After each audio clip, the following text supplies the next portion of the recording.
Assalamualaikum dan terima kasihlah datang balik ke FTV. Lama juga kita cuti kita cuti raya. Lepas pada cuti raya tu saya macam hilang mood sikit lah, macam kemurungan sebab tahu kata raya kita tak boleh balik kampung Jadi sama macam kawan-kawan semua kecuali daripada yang balik kampung jugalah.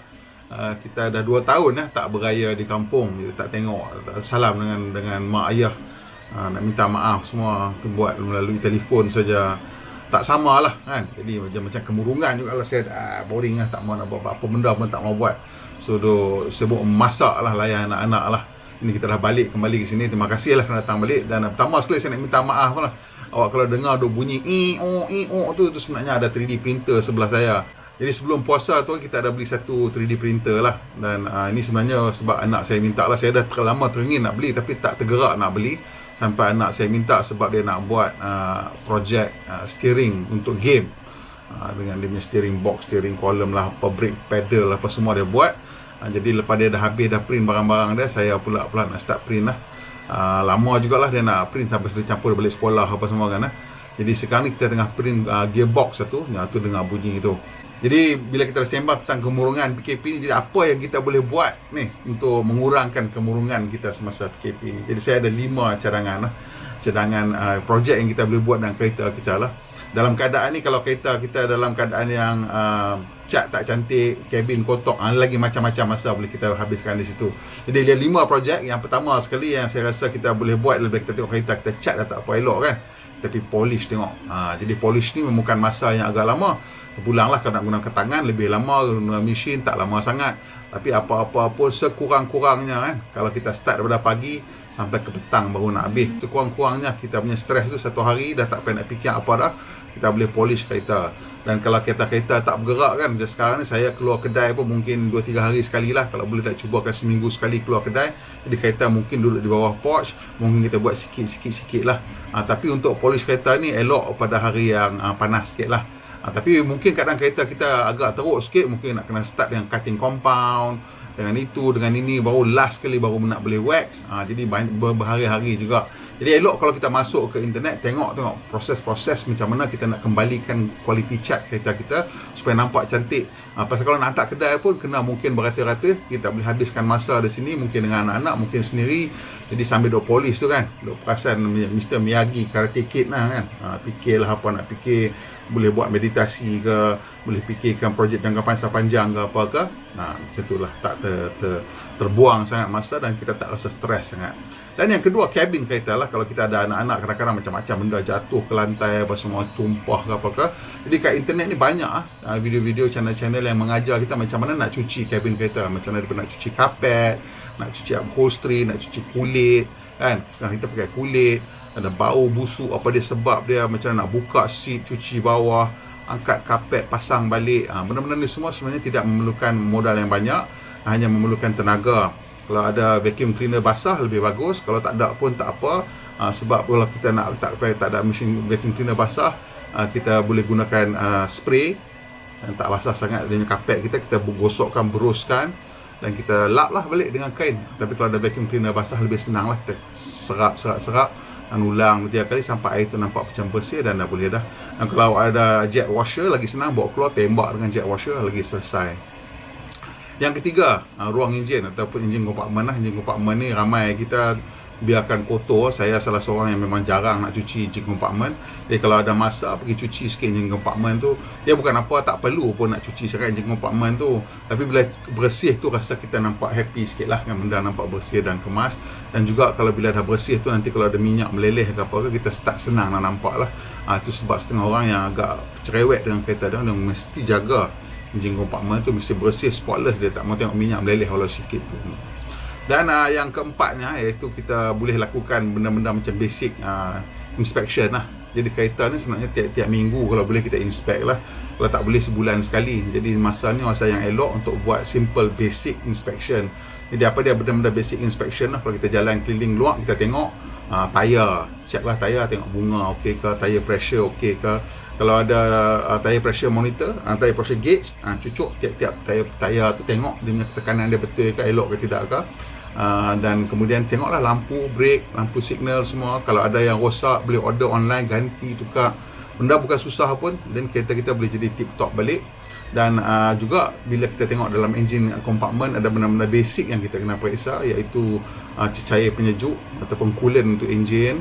Yang pertama sekali buka radiator, tahu kan nak buka radiator dengan dia punya reservoir, tengok takung simpanan dia tu, tengok pastikan masukkan balik coolant. Jangan masuk, kalau radiator ni kalau boleh jangan masukkan air lah, masuk coolant lah, penyejuk lah. Pasal bila kita masuk air tu kadang-kadang kita buka kereta setengah penuh dengan karat kan, pasal tu penuh dengan air. Kalau kita letak coolant dia tak jadi berkarat. Saya punya kereta dan kalau kita kawan-kawan kalau tengok dah lama pun kalau tak pernah letak air dia tak berkarat dalam radiator. So ini menyebabkan dia tak ada isu radiator tu tersumbat, kurang, bukan tak ada, langsung kurang, dan lebih tahan lah kereta kita. Dan juga cek tahap minyak pelincir. Buka tengok kan, kita punya dipstick tahu kat mana kan, selalunya warna kuning lah. Benda-benda ni semua yang perlu periksa ni selalunya dia warna kuning. Kalau yang untuk cecair mungkin warna biru, untuk radiator, untuk windshield washer atau spray wiper tu selalunya warna biru mungkin. Tapi setengah kereta dia semua warna sama, selalunya warna berbeza lah, warna terang, primary colours lah. Dalam tu kita akan tengok, boleh nampak. Cek kita punya dipstick, tengok minyak cukup ke tidak. Kalau tak cukup, top up lah. Jadi bila nak periksa dipstick tu, pastikan lakukan pada waktu pagi sebelum enjin jalan lah. Dan kemudian periksa juga transmission fluid, transmission oil tu pun ada level dipstick dia. Setengah kereta boleh capai, setengah kereta tak bersuskan nak capai. Tengok kat awak punya user manual kat mana ada, buka tengok. Pasal benda-benda ni semua pun kita boleh tengok, bukan saja nak tengok tahap dia, juga tahap kebersihan dia. Dan kemudian brake, cecair brake ni penting. Pastikan dia berada pada tahap yang betul dan pastikan ini bersih. Dan kemudian wiper fluid, itu memang spray. Nampak macam tak penting kan wiper fluid lah, tapi bila kita windscreen kotor, kita nak cuci tak boleh, itu mendatangkan bahaya, terutamanya bila hujan lah. Jadi kalau boleh cek windscreen fluid dan untuk top up juga lah. Windscreen fluid ni juga boleh berbuah air biasa ataupun berbuah air cecair untuk windscreen ni. Jadi cecair untuk windscreen kalau dia memang betul-betul design untuk cuci kaca, dia akan ada ammonia sikit. Dia apa tugas ammonia ni adalah nak bersihkan betul-betul lah segala minyak-minyak apa semua. Dia ada sabun dengan ada ammonia sikit, dan dia akan neutralize apa-apa yang ada kat situ dan menjadikan cermin itu lebih bersih dan lebih senang kita nak buang apa-apa macam sedak-sedak ke abu-abu, tik burung apa semua. Ammonia tu akan membantu untuk menjadikan cermin atau kaca kita lebih bersih. Dan yang projek yang kelima, iaitu dalam kat internet ni macam-macam kita boleh belajar. Jadi benda-benda mudah-mudah, selenggara mudah-mudah kita boleh belajar. Contohnya lah, ni untuk orang-orang yang saya sembang ni untuk mereka-mereka yang tak pernah buat lah, yang bila pakar tu tak apalah.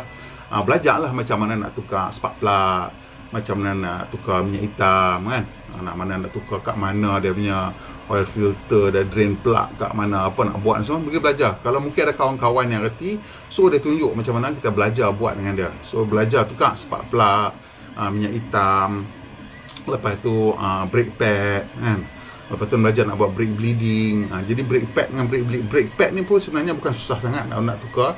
Buka tayar aja dah nampak dah brake pad tu kat mana. Kalau dia drum brake tu mungkin ada sukar sikit lah nak kena buka. Awak tak nak tengok drum brake rupa macam mana nak buka dengan brake shoe dengan brake pad. Tapi selalunya drum brake untuk brake belakang ni dia lambat sikit, haus lah. So jarang sikit kita tukar. Tapi brake depan tu selalunya yang disc brake tu selalu dia cepat haus, yang itu kita boleh tukar. Dan tak sukar sangat pun, kita boleh tengok macam-macam video ada kat internet ni. Ini memerlukan peralatan-peralatan yang mudah lah.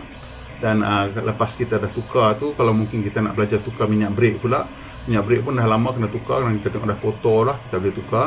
Tapi bila nak tukar minyak brake tu ataupun bila kita tukar brake pad, mungkin nak kena bleeding balik. Kalau tak adalah perubahan-perubahan pada sistem brake tu, takut ada udara masuk ke, kita belajar pula bleeding brake macam mana. Tak susah mana pun, boleh belajar. Kalau bukan apa benda ni, sebenarnya kalau kita hantar mekanik okey je. Tapi ini kita cerita pasal tengah PKP ni, daripada boring duduk kat rumah tak tahu nak buat apa, apa kata kita belajar benda-benda mudah macam ni kan. Kalau rajin lagi, bolehlah belajar yang lebih-lebih, benda-benda yang lebih advance lah.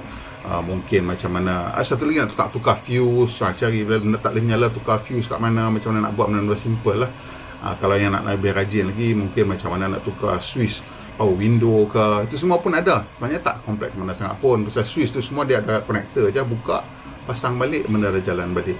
Ataupun mungkin ada benda-benda lekang ke dalam kereta kan, boleh cari barang-barang kat internet, kita tukar, repair kan. Saya punya kereta, pintu door handle dah rosak, kita nak cari, kita akan tukar dan akan repair. So ada sikit lah masa yang kita terluang tu, yang duk fikir bila kita sedih je kan, boring kat rumah, pergilah cari benda nak buat.